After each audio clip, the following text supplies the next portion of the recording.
Hi, this is Deepak Shant from Blackbelt Technologies. இன்னைக்கு நம்ம பார்க்க போறது Photoshop பத்தி. ஓகேவா?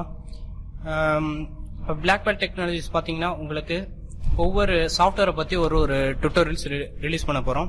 இப்போ அதுல ஃபர்ஸ்ட் நாங்க பண்ண போறது என்னன்னா Photoshop. ஓகேவா? Photoshop எதுக்கு யூஸ் ஆகுது? அதோட பேசிக்ஸ் உங்களுக்கு ஆல்ரெடி தெரிஞ்சிருக்கும். அதாவது நார்மலா ஒரு இமேஜ் எடிட் பண்றதுக்கு தான் இந்த Photoshop யூஸ் ஆகுது. சோ இதுல எப்படி ஒவ்வொரு டூல்ஸ பத்தியும் எப்படி ஒரு இமேஜ் எடிட் பண்றது, எப்படி ஒரு இமேஜை கிரியேட் பண்றது, லோகோ எப்படி கிரியேட் பண்றது, வெப்சைட் எப்படி டிசைன் பண்றது, இதெல்லாம் நம்ம இப்ப இந்த டுட்டோரியல்ல பார்ப்போம். ஓகேவா? ஓகே, Photoshop ஓபன் பண்ணுவோம்.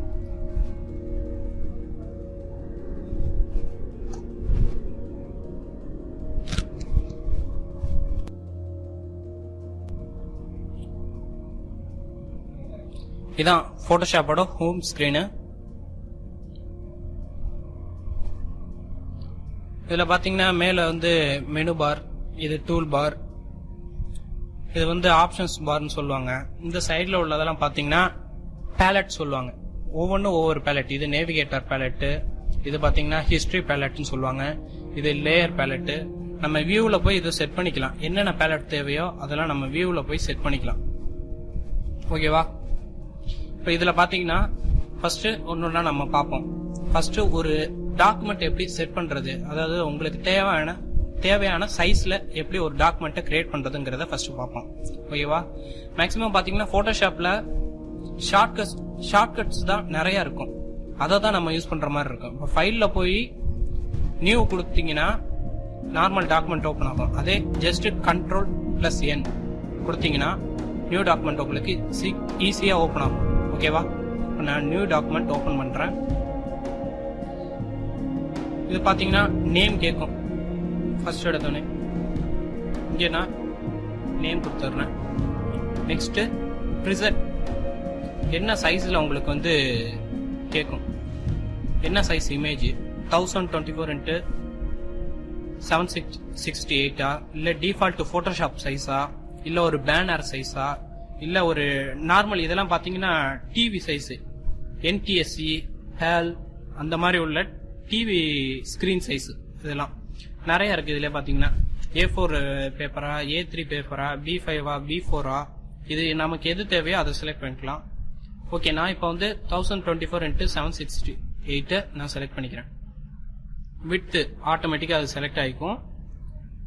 ஹைட் அதுவும் செலக்ட் ஆயிக்கும்.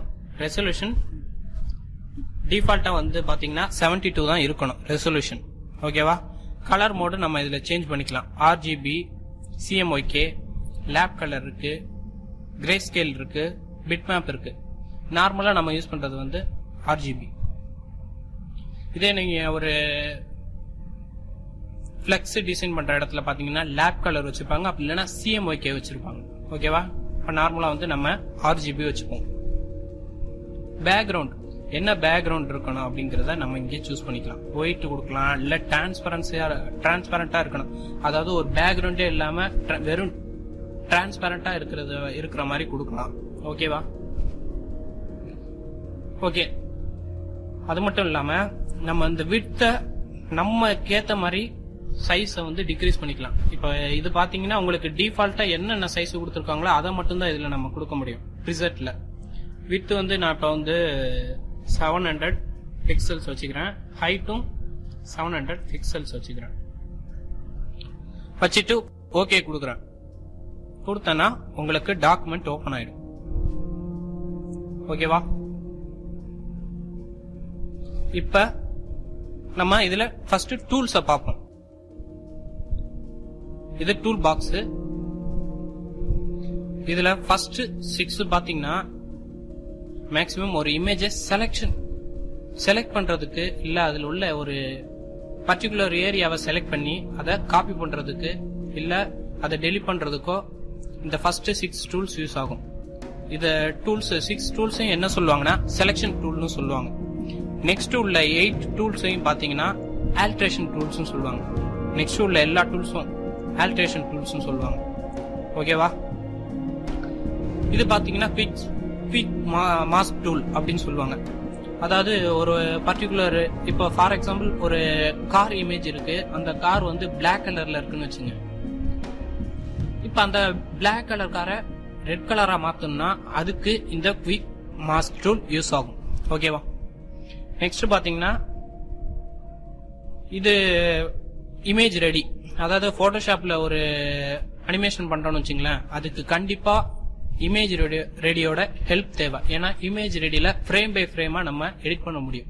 ஸோ நம்ம டைரக்டா இங்க இருந்து இதை கிளிக் பண்ணோம்னா இமேஜ் ரெடிக்கு மாறிடும். ஓகேவா? இதான் நார்மலா நம்ம பேசிக்கா தெரிஞ்சுக்க வேண்டிய போட்டோஷாப்பை பத்தி தெரிஞ்சுக்க வேண்டியது. ஓகேவா? இப்போ உங்களுக்கு இமேஜ் ரெடி ஓபன் ஆயிடுச்சு. அதே சேம் டாக்குமெண்ட் உங்களுக்கு ஓபன் ஆயிடுச்சு. ஓகேவா? ஓகே,